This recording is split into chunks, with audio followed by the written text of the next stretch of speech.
Hi there. And welcome to the Pretty Dumb Podcast. There, I'll find that on the when I put them together. Okay. Welcome back to the Pretty Dumb Podcast. Am I too loud? No, you're actually okay. I am going to take this off, though, because this is like, it sounds like Zordon. Oh, it's still echoey? It's still echoey in my earballs. Okay, you can take it off. Okay. Just make sure, I guess. It's fine. It's fine. We're trusting the system. We double check the system and we trust the system. It has failed us before, but that's okay. Okay. Hey guys, welcome back to America. How do you know that they're, I don't know. Thanks for joining us. Hi.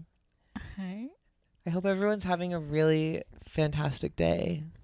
I hope your day is just okay. No. You can hope what you want, and then I'm going to put it out there, and then whatever. We'll cover all the bases. Yeah. We just hope that your day's not bad. Yeah, and if it is bad, maybe this will help or make it worse. Sorry. I don't know. We do know. It's We going to know. make it better. Yeah. If you're having better. an okay day, then it's going to be good. If you're having a good day, it's going to be fantastic. And you might skipped great straight to fantastic. Yeah, and you might orgasm. Oh, I hope don't jerk off to us, you guys. It's gross. Actually, yeah, can you not do that? That would be super cool if you didn't do that, because I would really prefer to not have to like find that out in a creepy way later. Or if you're going to do it, like, don't tell anyone. And never make eye contact with either of us ever again. Yeah, like if you're going to, oh God, that's so nasty just thinking about that. How's your week been, Richie? I mean, it was good until just now. Now I My think people are bad. jerking off to me on the internet. They're not. Trust It's also me. a hurtful sentiment, too, to think about. Basically, if you're doing things to your whatever, to me, just like keep it to yourself. But my week has been really good up until just this moment. Tell me about it. What you been doing? Gosh, what a great question. I haven't been doing comedy shows. I'll tell you that much. That's okay. I haven't been booked on anything, and that's okay. Sometimes when life gives you lemons, it squirts them in your fucking eyes. So that's where I am. I did go to a drag brunch yesterday. That was pretty tight. And I guess there's a couple different drag places over here in Fremont now. I had no idea. Yeah, I only know about one. I don't know. Drag brunch is cool and all, but I just kind of feel like drag is a nighttime sport. So, okay. yeah. But I mean, they found it another way to make money on the weekdays, just like when we do like the boozy brunch shows at Tacoma. I mean, could you imagine if someone else was like, let's do a brunch comedy show, like at a regular place? Like, do you think it would work? No, someone asked me if I wanted to produce a comedy show at like the morning, like a Sunday morning, and I was like, no. No. That sounds awful. Competing with the church crowd? Yeah, right. Also, just like some of the jokes that we do, I'm like, this is a nighttime thing. Yeah. I'm not talking about this in the daytime where people can see my face. And doing that. also, beer drunk is a lot different than mimosa drunk. And It's so true. I don't want to deal with sloppy ladies my age thinking the show's all about them. Watching You know what people I'm get saying? mimosa drunk is just not. I don't want to do that. I don't want No. to deal with that. Because I have been that, and it's not pretty sight. Why is that one so much more like messy? I guess because champagne is a pretty high alcohol. Is that what it like? Is that why though? Is like I think we trick ourselves because it's like, oh, there's orange juice. It's just like, oh, and it also maybe because the glass that they usually serve it in is so small that you feel like you can drink more, but it's like, no, they give you it in a smaller glass because the alcohol content is more than like a glass of wine, I'm guessing. I don't know. these are the things we'll never know here on this podcast. How was your week? It was pretty good. I did a couple shows this past weekend. Don't need to brag. Calm down. Sorry. Sorry, some of us get booked. Okay. Locally. Where were only you locally forever. Well, that's not true. It could change anytime. Also, the downside to not being booked locally is that you aren't doing things sometimes. Right. So yeah, there's ups and downs. But the highlight of my week is that I went and saw Annie Letterman at Laughs Comedy Club. And then I stayed after and I got to meet her. And I hardcore fangirled out. It was really awkward. People were watching. There were other comics there. We're like, oh, she's losing it. And I was like, I don't know how to control myself. Were you like losing it hard? Like how hard were you losing it? I mean, so Like, there was a line of people to see her. So I'm like in line and just like, okay, she's right there. But like, don't make eye contact because she's like talking to other people and I don't want to like stare at her. And she's talking to this guy for a really long time, but she's just being really nice and she's really kind with her time. And like, I can't be annoyed because she's talking to him for so long and there's all of us, other people still waiting in line, but it's fine. Like she's having fun. He's having fun. Everyone else in line is like just like having a great time. So I can be calm and chill. But the closer and closer I got to her, I was like, oh God, what do I wear? I want to get a picture with her. How's my hair? Should I wear my jacket? Should I take my jacket off? Okay. And then I had a whole bunch of stuff in my hands and I was like, What did you have in your hands? So I did a show before that I taped and I didn't want to leave my camera in my car. So I had my purse and my camera and my water bottle and my big coat. So then when it was finally my turn, I just threw all my stuff on the floor and was like, hi. And then I hugged her. And then I was like, I'm a comic too, which is just such a stupid thing. I was going to say, that's really cool that you said that out loud. Well, I didn't want it to... Like, I wanted her, I don't know. She gave me some good comedy advice, which is what I wanted out of it. Not just to be like, I'm a fan, you're great, bye. I wanted to be like, yo, me and you were like the same. Like, not the same, but like, I will be where you're at someday. Like, I know you'll be like way past here by the time I get to where you're at. But listen, we're going to be friends. Please tell me you didn't say that to her. I didn't. But she did. She wrote a kind note in my joke book. She said, everyone who talks shit about you in comedy will quit. And that is actually like, fuck yes, because bitches are crazy. I saw her write that in your notebook. I was watching from the bushes.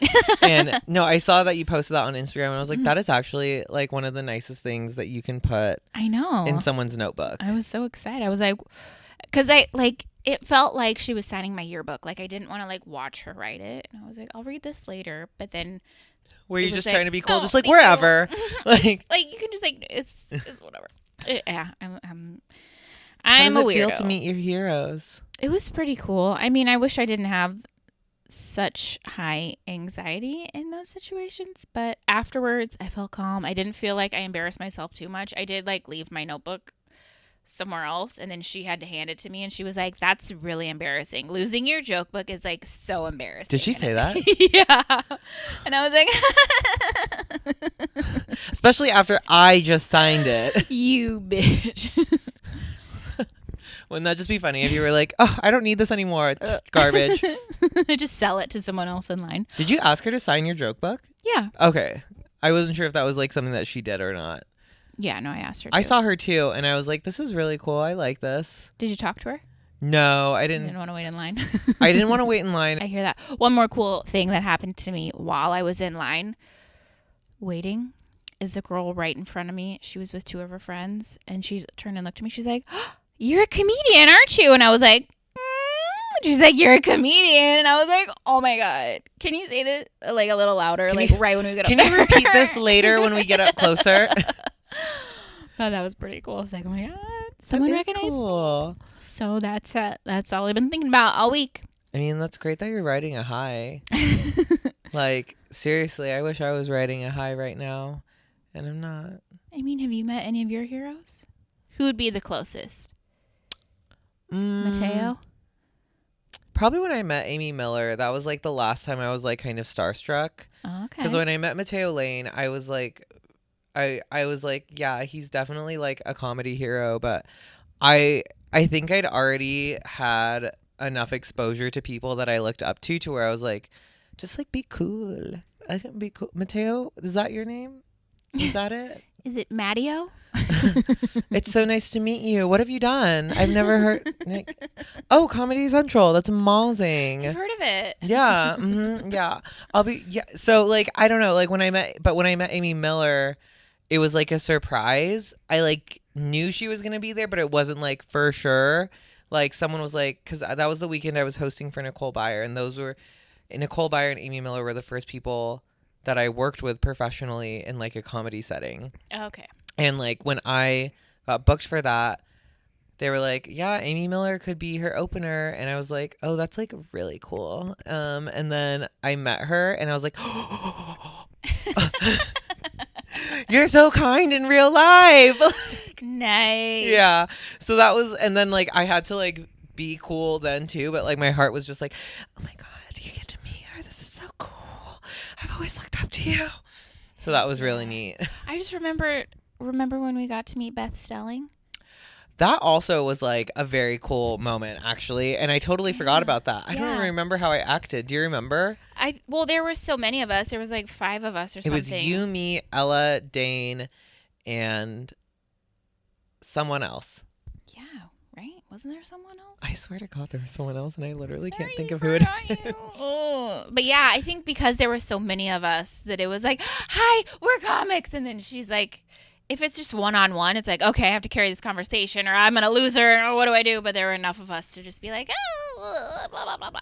Were you with me the last time I saw her? When we were like standing room only because you and Malin got there late. Yeah. Was it Malin the other person? Okay, I was like trying to remember who the other person was. And I was like, who? It's the curse of seeing Beth Stelling. You're never going to remember every person that you go see her with. Sorry. You should have just grabbed a chair. You should have just grabbed a chair. Well, I thought you guys were there, and I was like, all right, where are these saved seats at? No. I feel like I got there late, like, for a reason. Like, I feel like I thought it started, was it just late? You guys were, like, eating somewhere else. That's right. We got pizza beforehand. Honestly, the only thing I really remember about the last time I saw Beth Stelling is that she had her notebook on stage, and I was like, I can have my notebook on stage. Hell yeah. And then, like, she can do it, I can do it. And then I thought about it more and I was like, I can't have my notebook on stage. I suck at doing that. Yeah. We're not the same. No, definitely not the same. This kind of is a good segue into our topic. Oh, wait, we haven't done chapping our asses. It doesn't matter. We can mix it up. We'll switch it up today. Beth Stelling is a really great segue into our topic, which is things that annoy us about comedy. The things we like, the things we don't like. Oh yeah, and pros about comedy. I forgot about that part. The worst things about comedy. I literally wrote that in there this morning too. I'm so fucking stupid. Okay. Hey guys, have you ever been wondering what is annoying about comedy? Let us tell you about it. You reading off the teleprompter? Maybe that's how I'm just gonna do topics from now on. Hey guys, have you comedy? Okay. Do you? Lots of comedy stuff. I haven't even like. Oh, your notes didn't refresh on mine. That's because I didn't put anything in. Oh, we're riffing today. Okay. It's been a busy weekend. It has been a weekend. Let's get started. Let's do it. What you got? So the first thing on my list of things that annoy me about comedy. So we're going to start off with cons, end with pros. I think that's a good format, right? Let's like end it on a high. Yeah. Okay. So open mics are not inherently bad. I don't think that they're inherently annoying, but I will say what is annoying is it's like there's 10 people who are so thirsty and there's only a quarter cup of water. Everyone's trying to get all this attention and water, and we're all so fucking thirsty for it, but there's just not really enough to go around. And everyone thinks they deserve the water the most. Yeah, and specifically with open mic comedy, I don't want to hear your dick joke. I don't want to hear you talk about your dick. Okay, yeah. I don't want that at all. Yeah. If you're gay, I fall into this trap too. Like, if you're gay, I'm gay. We've all been telling the same gay jokes, and I'm trying to write better ones, new ones, but we've all been telling the same fucking gay jokes, and I'm pretty tired of it. Yeah. One thing that drives me crazy is hearing men talk about women's periods or abortion. Oh, period. Yes. Shut the fuck up. Also, any joke about cum, I don't care who's telling it. I don't want to hear it anymore. I'm so tired of cum jokes, which, like, by the way, was like a gripe of mine about Annie Lederman. Please don't get mad at me if you hear this, Annie. I was like, you're doing cum jokes. Okay, cool. Good to know. Let's play back some of Richie's previous jokes. I don't think I've ever done a cum joke on a paid show. Really? I don't think so. Oh, okay. Yeah. Like, I think that was like, I mean, I've definitely done them like back when I first started open micing, but then I was like, oh, everyone talks about cum like it's brand new. And so then I stopped talking about cum. But yeah, that's how I feel about open mics and dick jokes and gay jokes and cum jokes. And open mics are hard because like that's where you go to see if a thing is even funny or not. Like you have an idea and then you're like, I should bring this to a stage and see if people laugh. So it can be like, obviously they're useful, but that's where a lot of the crap comes out. And you find out, no, that's not funny. That was funnier in my head. It was funny in your head. And then also, like, here's the other thing about open mics. I'm just going to go. Let's go. I feel like that's where drama happens. And it's like, none of us, no one here at this open mic is anyone noteworthy by any means. So it's like all of this petty squabbling kind of doesn't make sense to me. You know, like, yes, people say like really stupid, rude, offensive things, but like truly say your piece and be done with it. And like, that's it. I feel like a lot of the drama happens online and then it gets taken to an open mic, like, oh, so-and-so said this, and oh, I'm offended, and really, I feel like it's the other way around. I feel like something happens, people talk about it online, and then like they bring it to, or talk about it at the open mics, and then they bring it online. But I don't know. No one wants to gossip with me enough. So if you want to gossip with me, but don't, but do. We won't say names, I promise. Ever. Anything else about the open mics? Open mics. I mean, they are useful, especially when you're first starting out. It's how you get comfortable on stage. You can't just expect to be great on a paid show. Like, you gotta. And when I first started, I only did the open mics at the clubs. And I was like, oh, I'm a really good comedian. Like, I am so, like, these crowds are laughing at me. Like, I'm great. And then you go and do an open mic at a shitty dive bar. And that's when you actually learn that you ain't shit.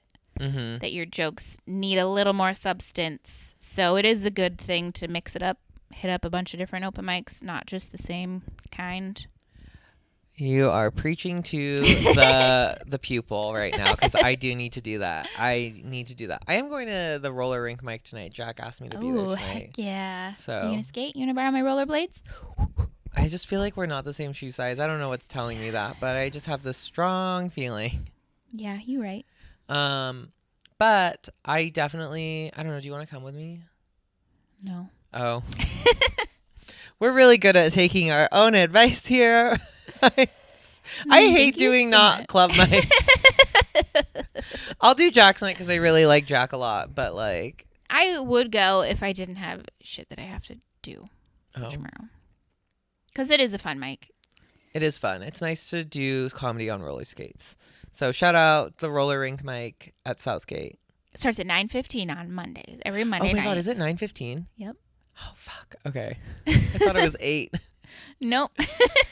God damn it. Okay. Next thing. Trying to get booked. That is also extremely annoying about comedy, and it's very difficult. A lot of people will never message you back, and sometimes that's just the way the titty falls. The titty droops. Yeah. Sags. And it's not fun. What is weird, though, is like, I mean, for me, I think for you too, when we first started, we weren't trying to get booked. Like, people just, they saw that we were competent and we were new in the scene. So we just got a lot of bookings. Like, people ask us often to be on their shows. And now we're at a certain stage where it's like, we've kind of done most of the shows.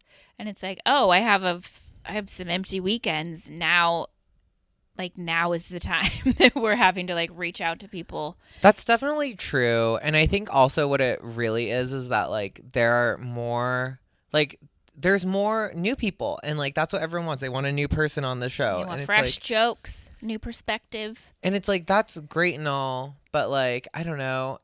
Come on, I can do like 45. Like, book Don't me. forget about me. Yeah. I've been working hard. But they do.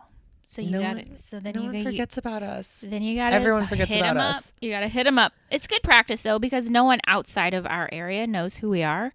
So we have to figure out how to get in front of Our people. faces. Yeah. I don't know. I've been trying to email more and more people, and it's just like it's hard. So like, what's the process?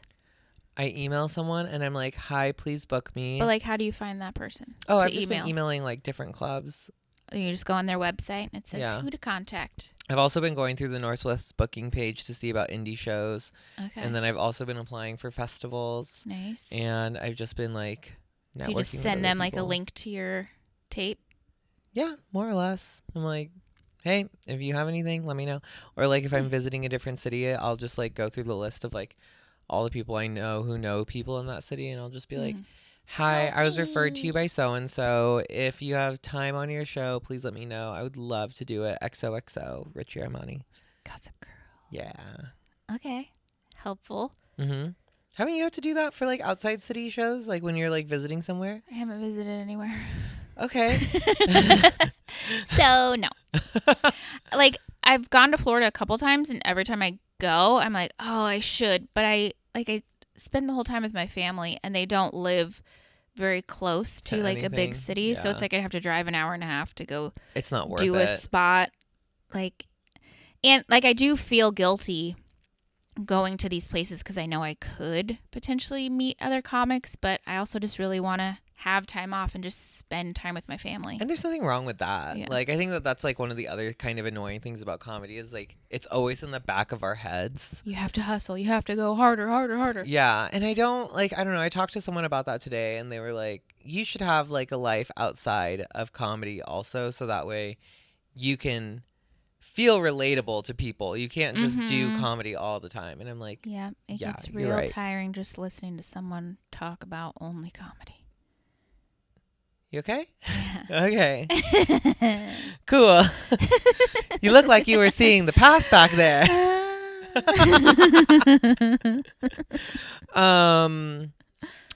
Okay, next thing on my list of cons. The ambiguity of it all. I'm really tired of it. I'm really tired of not knowing your future. Oh, gotcha. Yeah. Like comedy is so ambiguous in the sense that like the trajectory to get where you need to go or where you want to go it's so crazy. Like everyone wants to get to the same destination, but no one's path is even close to remotely the same. And What works for one person isn't going to work for someone else. exactly. And like I've just found for me personally, it's not easy, I guess, to like figure that out. Like I've been making rounds talking to different people, but it just feels like everyone is kind of like, well, this is what I did, and like good luck on you, you know? And like I kind of miss having like a simple trajectory of like you do this and it leads to that and then you go there and then from there you do this, and like that's just not really how it works. So much you of miss your corporate job? fuck no. I mean I miss knowing what's next. And like that's what I miss.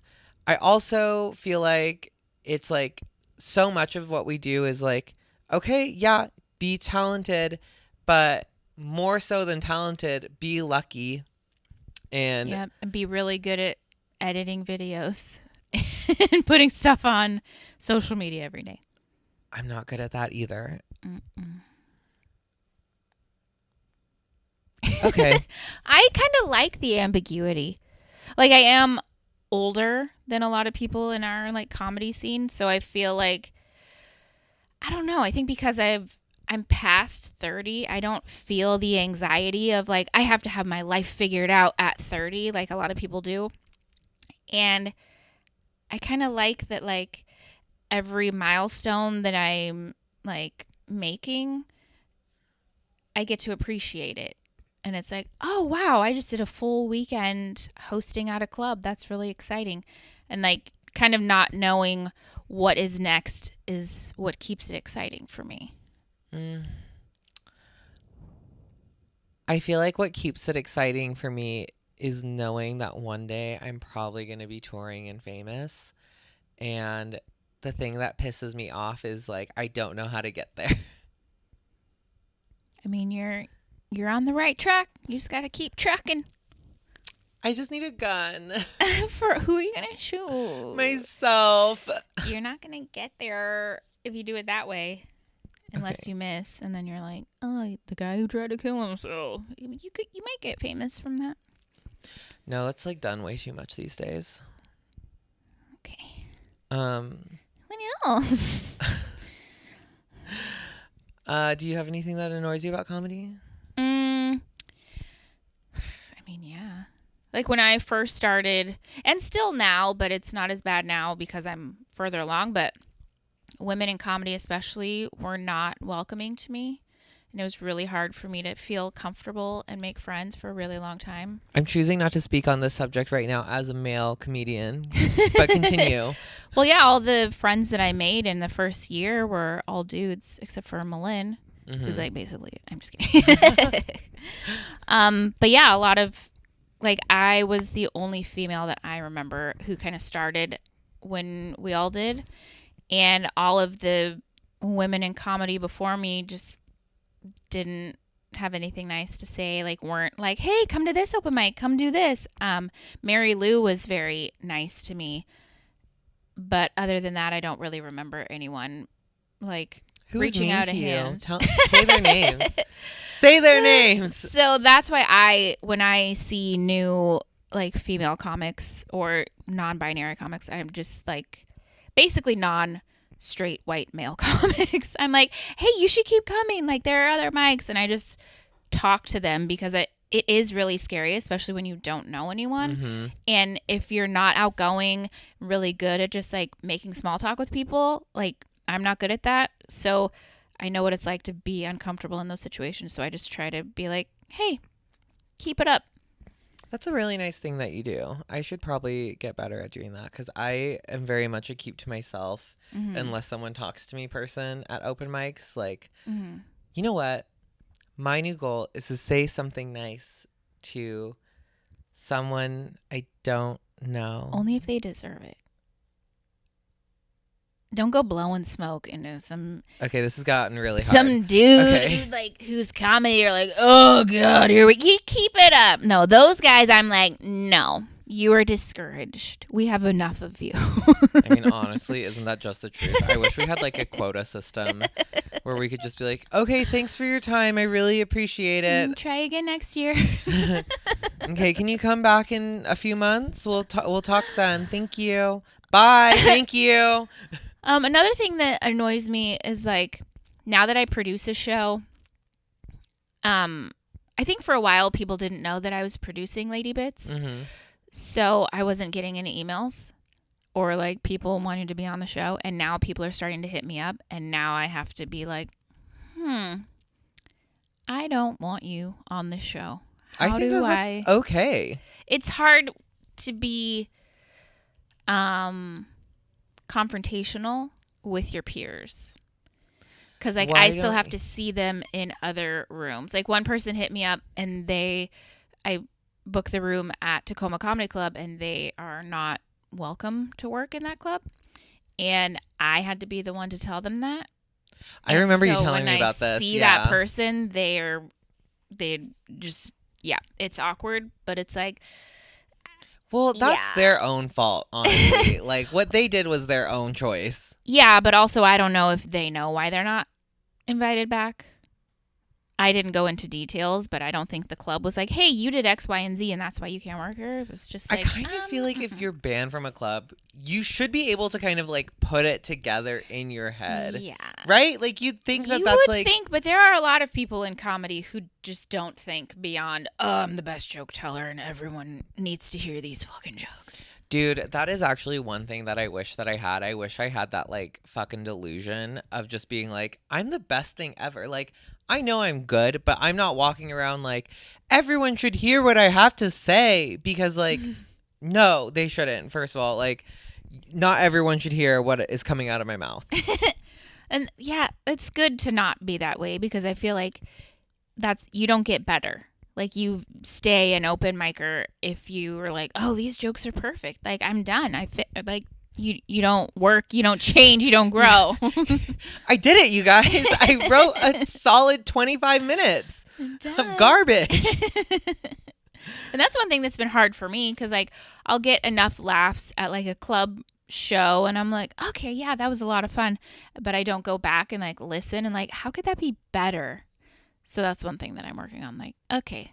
Yes, you are. You are. Oh, I thought doing you were it. gonna high five. Yeah, you are. Okay. Why does everyone keep flinching when I hit them? Because you do it so much. Okay. Battered little babies. I'm gonna put that as trapping my ass because I do have a thing. But anyways, next thing. Also producing an all-female show. Some dudes are real fucking mad about it. Who's mad about it? There's some people who chime in, like, especially because there will be a lineup of like that show that I was on. I had like 7 dudes, and someone like me is like, hey, if you want a lady, hi.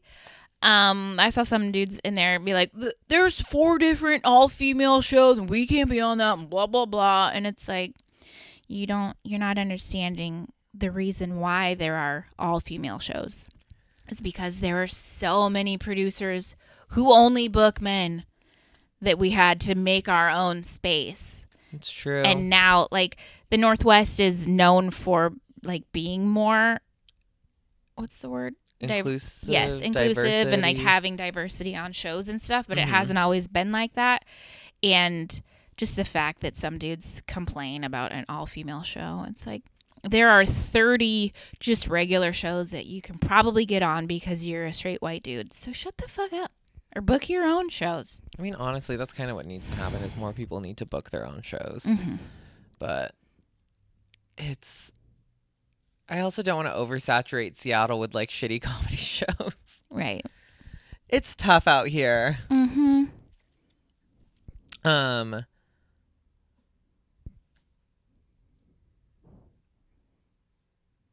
How deep do you want to go?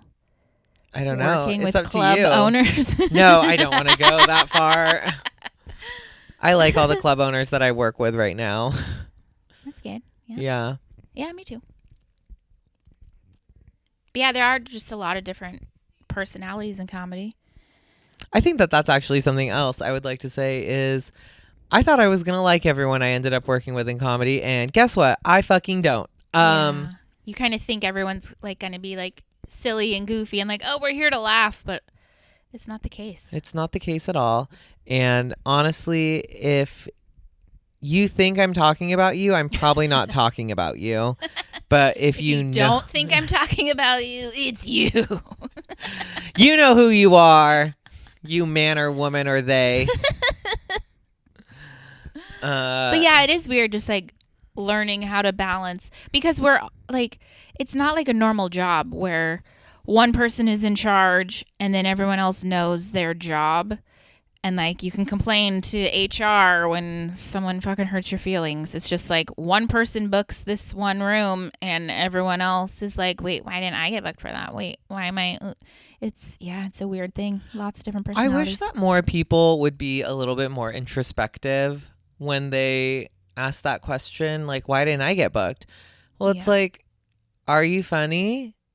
Have you been working? Have your jokes changed at all? And like, I'm not saying this out of like a place where I feel like I feel that like I should be booked for everything, because like I don't get booked for everything, and I ask myself like, why am I not getting booked for this? And I have to think like, oh, is it because the booker doesn't think I'd be good for the audience there? Like maybe, or do they just not like my style of comedy? Like maybe. These are all valid questions, and it's totally okay for those to be like the reasons why you're not booked for things. At least in my opinion. Yeah, it's true. Yeah, when you start, it's like, oh, everyone, like, these jokes are for everyone. Everyone should find this funny. But then you kind of find your voice, and it's like, oh, not everyone likes jokes about dogs and or murder. What? Yeah, so it's crazy. You just figure out who that's your everyone's audience is. favorite things. Dogs and murder. Murder and dogs. Murder dogs. Dogs murder. Murder Dogs, the podcast. Murdering dogs. No. Oh. The dogs do the murdering. Or they find out who the murderers are. Murdering dogs. Not murdering, just murder. Okay. We'll work on it. Okay. What are your pros? Is there anything you actually like about comedy? Yeah, I know. My pro for comedy is, hey, Jack in the Box, sponsor us. My pro for comedy is I am very happy for the friends that I have made. If it wasn't for comedy, I wouldn't have been blessed with so many good friends like Courtney and all of my other comedy friends. I don't see anyone else. They're out here. Mm-hmm.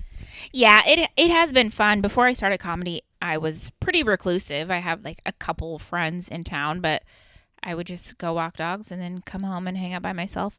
So it is nice to have a group of people and people who get what you're going through, and also people who are kind of on the same, I wouldn't say the same personality, but like it's really fun to riff like in the back of the room, just like bounce off of other comics and just be silly and have fun. That's actually like my favorite part about doing comedy is hanging out in the back on like a good show when you're like just in the back talking with the people on the show. That's like my favorite part. I love that. That's good vibes. The energy's high and you're just having fun, and then you can all kind of just like joke and shit on each other and then or like shit on the audience if they're a shitty crowd. But like, yeah, I love doing that. That is my absolute most favorite thing in the world. Yeah, it is super fun. That was another thing that was fun about the Annie Letterman show. John Gard was hosting, and he's such a silly I love John Gard. goose. I didn't get to say hi to him. him. I was sad. Wow, you should have made time. I was trying to leave really fast. I had places to be. I didn't need an autograph by Annie Letterman. Wow. I this whole time thought it was Lederman, by the way.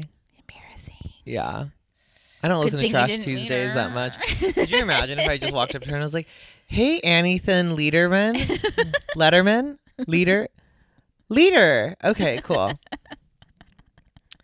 I've also, another fun pro, I have gotten to travel to so many cool cities that I never thought I would get to go to. Hell yeah. Which one's your favorite? Hawaii. Yeah. No way. Well, I got to travel to Wenatchee and Spokane. Those were both pretty cool trips. Yes, they are. The Wenatchee one, it was my first like road gig. Because they put me up in a hotel and I was so excited. God. Like, I had a hotel paid for me and it was so cool. I was like, oh my God, this is a big time. It is actually a really cool thing though when they book you a hotel and you're just like, oh, for me? Thank you. Yeah. One time though I did do a show in Eugene, Oregon. I might have talked about this already on here, but okay, wait. One time I did a show in Boise, Idaho, and Salt Lake City, and I was brought on the road by someone who like paid for my hotel room, and they were like, you get your own room. And I was like, I do? This is amazing. And then like not even a full week later, I went on the road with someone else and they're like, we're sharing a Motel 6 room. And I was like, No! Oh, I hate it here.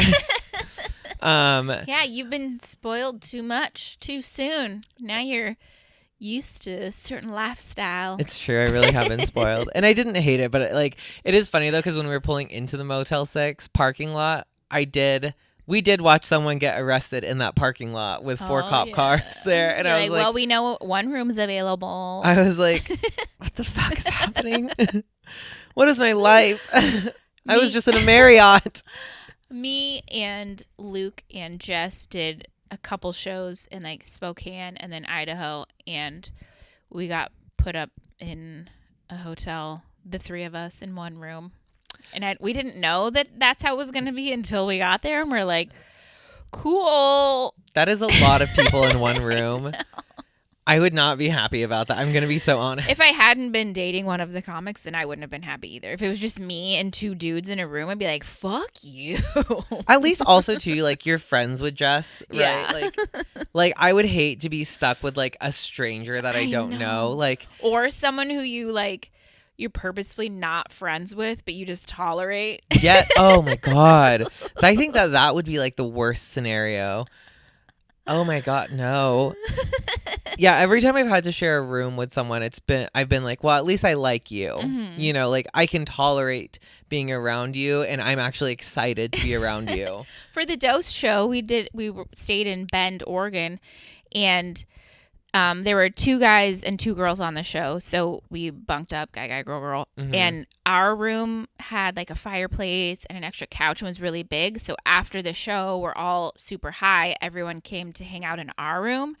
But I was like, okay, I'm ready for the night to be done. But everyone else was so high and chatty and everyone was on different pages. And I was just like, thank God there was a dog there. And I was content, but I was like, I wish I had the guts to say, get the fuck out.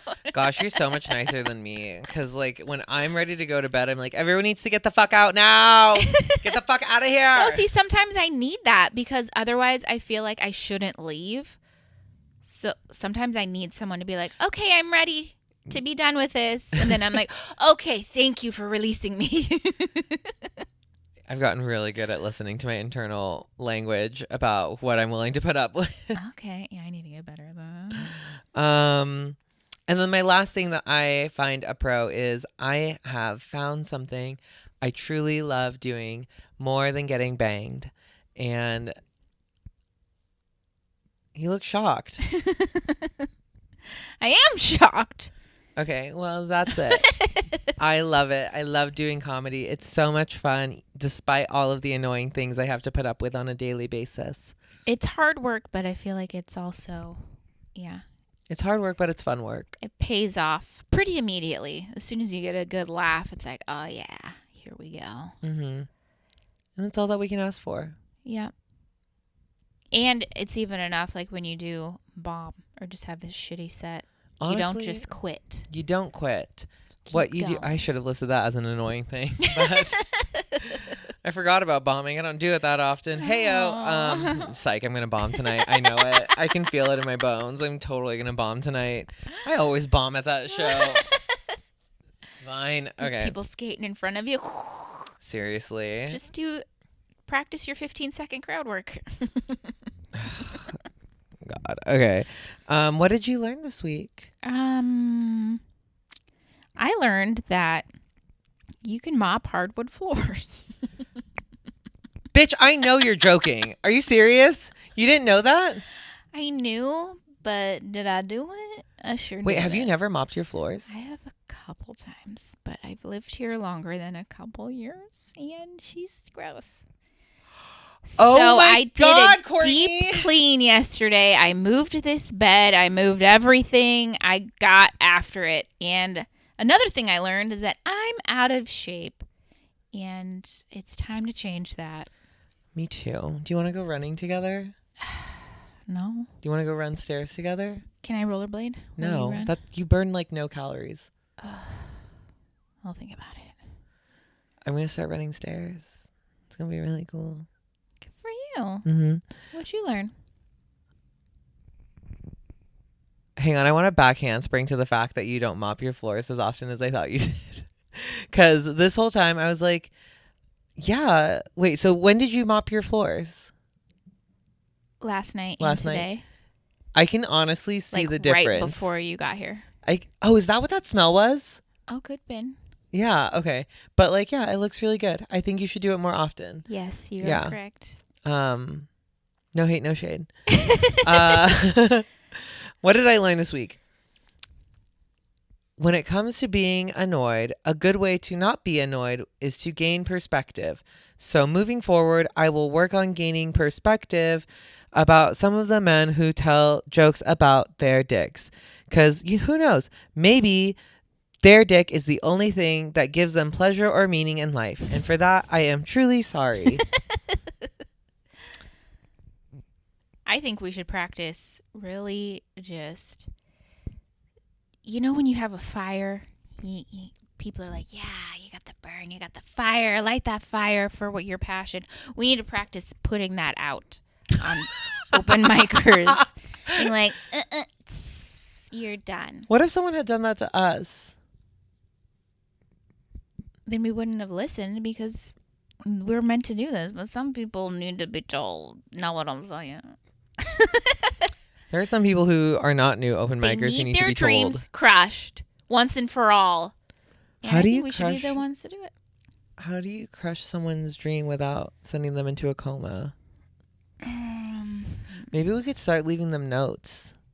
Ooh, a burn book? Like on their no. Mean Girls style? And we just throw all the pages at every open mic. Like, it's so weird how Richie and Courtney keep showing up at the mics where all these mean pages are written about us. And we have to write mean things about ourselves so no one knows that it's us. It's like, it's like Courtney doesn't look as good as she did last year, but she still looks really, really, really good. Courtney's too cute for me to pay attention to her jokes. Richie literally is so annoying, but not as annoying as everyone else. So we still like him. It's like, wow, these are so mean and hurtful. Where can people find you this week?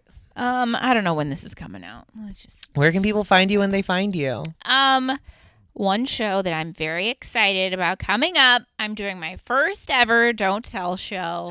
You are? Yeah. Which Don't Tell? In Seattle. Okay, cool. It's on March 24th, I believe.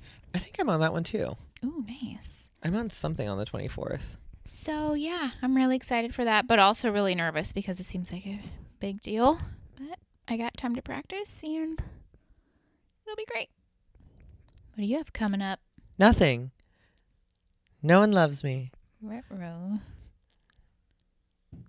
I'm like an ugly child. No one loves me. No one wants to take me home. My parents loved me. An ugly child who's not Courtney. I'm not going to be anywhere. Just follow me on Instagram. Are you on the 24th? No, I'm not, actually. Okay. I thought it was something else, but I am doing... my next thing actually is not until... Dead ass. It's not even until the... Wow, just really scrolling through here. The 23rd of March is my next booked show. Oh my Hell God! Hell yeah. And then... Should we announce what we're doing in May? Or should we wait?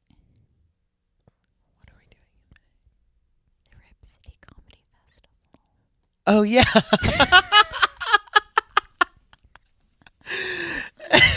Yeah. We should.